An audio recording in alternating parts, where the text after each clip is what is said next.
welcome to this edition of the Lantern Meet of Poets. We'll be having a conversation about a poem written by one Emanuel Ngabire. Emanuel, you're welcome. Thank you. Maybe you'd like to tell us a little bit about yourself as a person. Okay. Thank you for introducing me. I'm called Emanuel Ngabire. I write. I wouldn't say I'm a writer, but I write. I do content creation. I am a Ugandan, proud Ugandan, and I think that's it. Okay, beautiful. And we're excited to be hosting you here today. And just before we go into the conversation on the poem, I would like you to honor all of us, and I think we'll also be equally honored to hear you recite the poem. Okay. The poem I'm going to recite is called the Winston Poems. It's one of those poems that are comprised of several smaller bits of poetry. So, without further ado, the Winston Poems. And I looked, and behold, a pale horse, and his name that sat on him was Death, and hell followed with him. He cried so often, we did not tell the joke. He always sounded sullen, we thought he meant his talk. Winston, oh Winston of the puffed cigars, Winston of the red-hot declamations, Winston with your suits and with your airs, a joke from you came off as a declaration. Atop a tree shorn and bare, sits and cries a prophet crow. She was a pearl indeed among her peers, but that was a long time ago, and besides, everyone was ugly back then. Winston chuckles, wheezing, his double chin like a turkey's quivering. I screwed with you, lads, I screwed you. He's laughing, amusement bubbles forth, frothing, overflowing. 10 decades distant, a beggared pearl shrivels, wraps herself tight in a cardboard blanket. Forlorn, deluded into believing her own deranged drivel. My name's Pearl, I won them all, she mumbles, over. A mad laughs in her eye, a muddied finger reaches out to swipe at her mouth, harvest a salivary feast of foam. And you're frantic, oh God, you want to weep with scorn. It's your own frothing despair, boiling in your throat and spilling out. The need to scream at her burns like a gonoric itch. That foam on your mouth's not cream, you mad bitch. It's not cream, bitch. Bitch. Mad bitch. Acid tears are flowing down your cheeks. Is she still a bitch if she's your mother? Is she still your mother if she's a bitch? The questions flicker and blink in your mind, alternate signs on the neon billboard. And the night is black, and the deathly chill rides a Madras wind, chanting dread spells in a tongue-long death. A demon sword scrapes hard against the stony sky, and lightning trails it like a spark. And a jagged bolt is lit up in God's sky, and a wondrous sight is seen on man's earth. Its mother, glowing, like red-hot coals in a hearth she smolders, imbued with light, radiating flame she burns, phoenix-like. And still cries atop a tree shorn and bare, a prophet crow unfettered and unfree. She was a pearl indeed among her peers, but that was a long time ago, and besides, everyone was ugly back then. The pregnant air is burdened with her load. Her travailing roar thunders in the heavens, and she is delivered of death into the fiery hearth, and he blows and fans those burning coals until she bursts forth in mighty blaze. Your mother, she's gone, your mother, taken with her cardboard blanket. He startles the seer, shakes himself as if waking from a nightmare. Chained now is his tune into a paean. She was a pearl indeed among her peers, and pearl she'll be in 50 years. We'll wash her clean in blood and tears, and pearl she'll be in 50 years. And Winston, he still chuckles. Winston, he still wheezes. Yeah, so that's the poem. Thank you very much, Emma. So, just listening to you recite this poem, and also from the experience of reading it, I on some levels relate, right? And I'm kind of curious to understand why. Like, what inspired this poem? Okay, well, this poem was written in 2012, And at the time we were, I think, celebrating 50 years of independence. And we were tasked as members of the Lantern Meet to try to come up with poetry to celebrate this momentous occasion, because it is not every day that you turn 50. It's not every day that you turn 58 either, but this was like one of those special anniversaries. So the poem was written with that in mind. I don't know why, I wouldn't be sure why you say you resonate with parts of it, but probably something about the spirit that is captured in this poem is reflective of an experience that most of us have had as Ugandans. At the time I wrote it, it was a time of great disillusionment, I would say, and I think it shows in the poetry. We had just come out of the 2011 elections. You remember the walk-to-work protest. Kampala was on fire for some days, literally and figuratively. And in 2012, the situation was not much better. There was a lot of angst, a lot of discontent. And I think this poem captures my feelings of discontent, of angst, the disillusionment that, yeah, we are celebrating 50 years of independence, but so what? What have we gotten out of it? Yeah. So that was the spirit that animated that bitter poem. Bitter poem. So I say that it resonates with me because I could feel the pain of a nation. I could feel the pain of a people. I could feel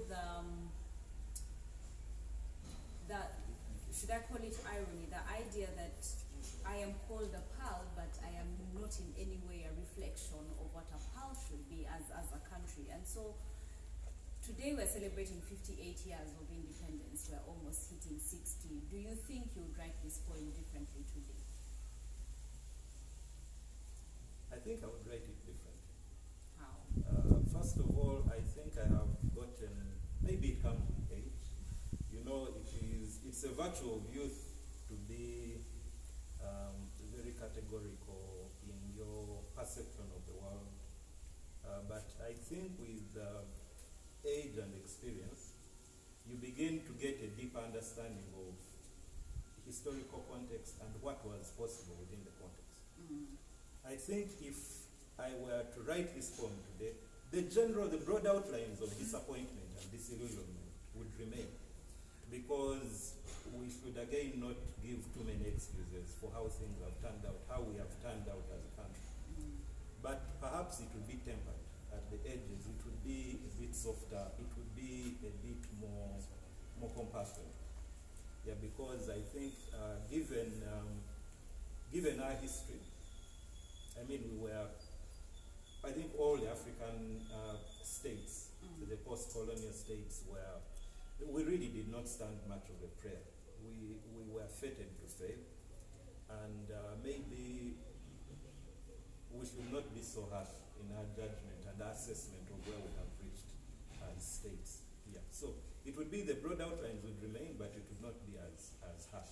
Yes, you'd stop doing the black and white and shed a few more grays and pinks and purples here and there, right? Yeah, yes, true. and just to think about it, so one of the things that got me really curious in this poem is how how states are referred to as she's over time, right? And so it's I think it's maybe only Germany that calls itself a fatherland. The rest that I know of will always be referred to as a she.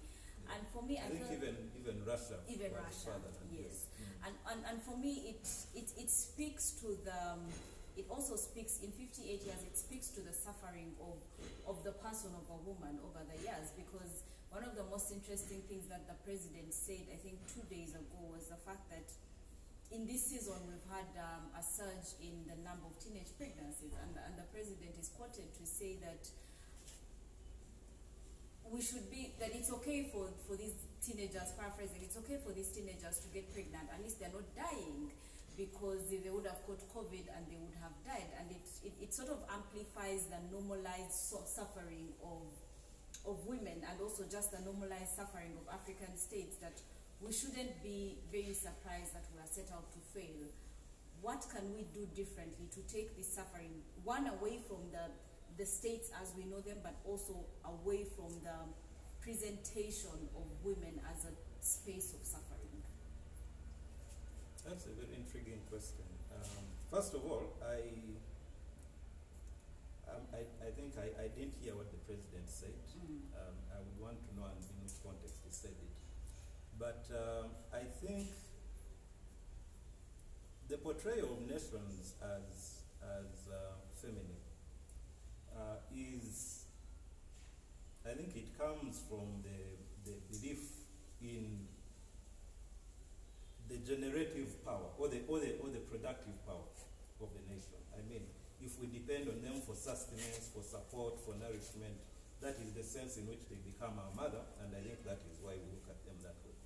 But it is also true that women suffer quite, they face unique challenges, unique suffering, and I think in looking at nations as the feminine, as feminizing them, it comes natural that some of the sufferings we attribute to nations are also sufferings that coincide with what women go through as individuals. Now, I think the question you asked me is probably beyond my pay grade, because people have been trying to alleviate human suffering from the beginning of history. I think the things that we would do to reduce the suffering of women and to alleviate it are the same things we should do to alleviate our own suffering as a nation. For example, I think Africa's biggest problem, in my opinion, is a moral problem. It's a moral problem. It is the tendency for us to only consider what benefits me as an individual, or me and my family and my maybe tribal and ethnic group of belonging. Those are things that eventually end up disadvantaging everyone. Now, if we could work on those specific issues and build the general well-being of everyone, I think it would be possible to raise at the same time the level of both women and men in our country. Yeah, so I think the problems of the suffering of women are actually the problems of nation, of statehood, and we should look at them as part of the holistic picture. Yes. Okay, thank you very much, Emma. And then just to think about the 58 years that we're celebrating, and what are your hopes for this nation? What are the things that you think should be different? What is it that you would want to be writing at the next 50th, when Uganda turns 100? What kind of story would you like to be writing about at that point? My hopes for this nation are that this nation would grow into a place where its citizens can be enabled by the state to live dignified lives. It was the dream we had at independence. Our fathers, the fathers of the nation at independence, that is what they dreamed of. So if I were to talk about what we want for Uganda, it is the same old dream. We want that if a woman is pregnant and she goes to hospital, she should be able to get the best care. We want that if someone has a disease, a debilitating disease like cancer or some of these really the diseases for which people tend to fly out of the country, they should be able to get the treatment in their own country. We want to be in a country where people are governed according to a way that not only upholds their own dignity as humans, but also makes us worthy players on the international stage. So I don't think the dreams change. The dreams are the same dreams of mankind. But what changes is how we interpret each of our situation going forward. And right now, I think one of the biggest challenges Uganda has to deal with, and Africa as a continent, is we need to decide whether to carry on the post-colonial statehood project as it was handed to us, or whether we are going to beat a different path. Beat a different path would mean destroying what is already there, tearing down either the whole of it or parts of it, and maybe coming to different models of governance. But those are questions that, as I said, would take a lot of introspection. And as a nation, I do not know if we have yet thought of it. Probably, I'm sure we have very many intelligent minds in Uganda, even in our polity. They've probably thought about it, but I would want to know what the reasons behind maintaining the post-colonial model of governance. What are the reasons? What's the thinking behind it? Yeah. Okay, so I like that you talk about whether we should sustain these post-colonial states and how it is time for us to imagine a new way for Africa as a collective, because the challenges in Uganda are not unique to Uganda. They are the same in every state that was formed the way that we were formed. And so, and this might be my final question: what is the role of the arts, the people who create content, like what is in this amazing book, the Streetlights at Noon Eclipse? What is the space of poets like you, of people who make music, people who create film and all the other forms of art in reimagining the kind of states that we want to have in Africa? Well, if we are to have the sort of states we need to have, we need to stay alive. And life is hard as it is. Life is a pain. There is a poem I used to I think I encountered when I was younger. I think it was from India. If life is poison, then I must drink it. Life is painful. We cannot run away from it. Maybe we try to alleviate it in many ways. But I think the role of the arts, poetry being one of the arts, is to make life bearable. To make life bearable, to get you through to another day. The classical philosophers used to talk of the transcendentals. They used to talk of goodness, truth, and beauty. Goodness, we know where we get goodness from, we know where we get truth from. But beauty, the role of beauty is to ameliorate this harsh existence that we live in. And that is why I also believe that one of the most fundamental roles of art is to introduce the beautiful. And the fundamental role of poetry is to be beautiful. I think when you try to weaponize poetry, to use it for whatever causes we are passionate about, whether it is political change, revolution, the times we've been in the Lantern Meet, I've been in the Lantern Meet for, and I think it's the time I've interfaced with poetry on a multifaceted level of interaction, is I have noted that generally when people are told to write either social conscious poetry or political poetry or poetry which is meant to serve a pragmatic end, the poetry they produce is generally bad. It is bad and unbearable. Because the nature of art is that art is supposed to be fundamentally an expression of beauty. Beauty, by its nature, is useless. It serves no pragmatic purpose, and yet it is necessary for us to live. So I think the role of poetry, or the role of the arts, is to make life bearable, while the politicians figure out how to get us to a better place. Thank you very much, Emma.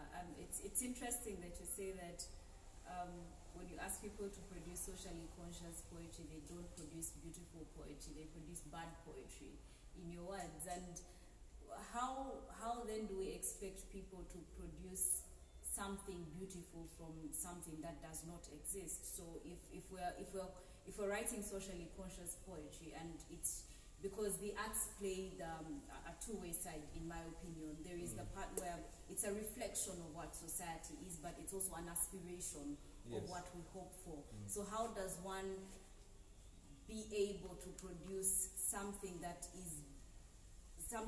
does not reflect society? No, I think maybe I didn't elaborate on it as I should have. It is true that poetry should be aspirational and art should be aspirational.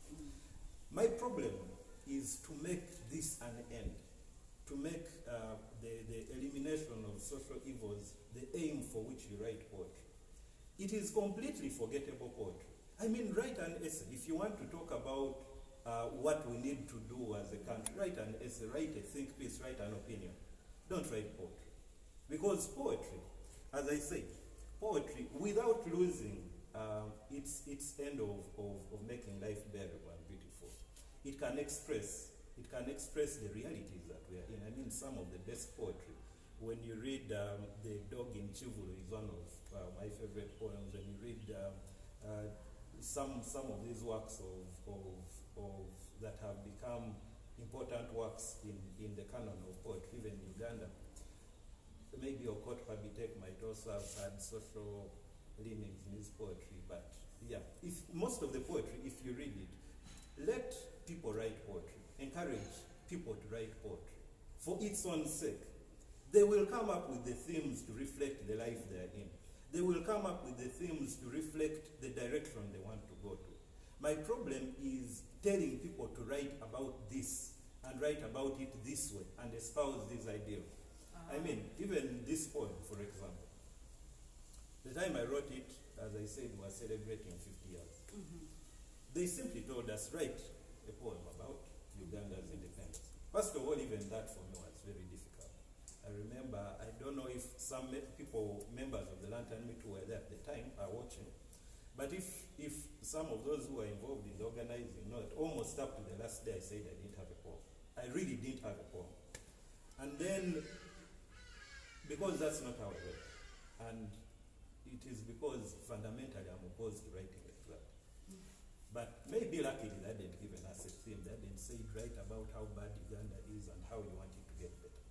There I would totally have failed to write. But after some time, I got to a position where I think I was inspired by something. I don't remember what it was, but something that happened in the political sphere at the time. Mm-hmm. And it is what inspired the poem. So, you see, without me going out to write maybe socially conscious poetry or poetry to redress social injustice, somehow we have a poem which maybe reflected those things. So my point is, let's not worry. Human beings are human beings. If they are going through something, they will express it. The problem is when you try to tell them, you write about this. And I tell you, every single time, I don't know whether you have interacted with poetry of that sort. Every time people are writing poetry towards a certain theme, they will get the poetry, the event will come, that poetry will be performed, and it will be forgotten immediately. Because that is not how good poetry is produced. Okay. Yeah. Now I totally understand you. So as we conclude this conversation, and as Uganda celebrates 58 years, what are the good things you wish upon this country? Very many good things. I would want to see a country where people are, first of all, decent to one another. All the things that we normally talk about people abusing state resources for personal aggrandizement, about the suffering of different people, the different marginalized groups in our society.